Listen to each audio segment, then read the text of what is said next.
Aujourd'hui, on s'aperçoit que les océans se vident, il y a de moins en moins de poissons sur les criées. Et ça, c'est dû à la pêche intensive, faut pas se leurrer. J'ai encore revu une vidéo là, cet été, c'est effroyable.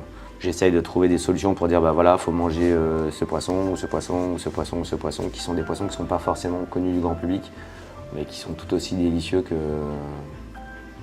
Ouais, parce que ça reste dans les subconscients, on se dit bah non, ça c'est pas mangeable, c'est pas.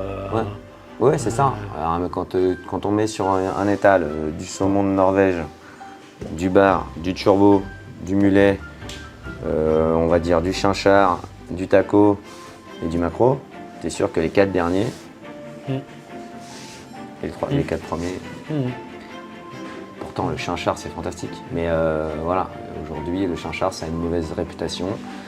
C'est du poisson pour chat. Même le taco, c'est pareil, c'est du poisson pour chat. Mais un taco hyper frais, ça ressemble à de la perche. C'est génial. On a encore le subconscient d'un poisson, entre guillemets, pas de mauvaise qualité, mais bas de gamme ou truc, ou pas bon. Ma marraine, par exemple, elle adore tous ces poissons-là, elle les connaît. Elle les connaît par cœur parce qu'elle trouve ça délicieux.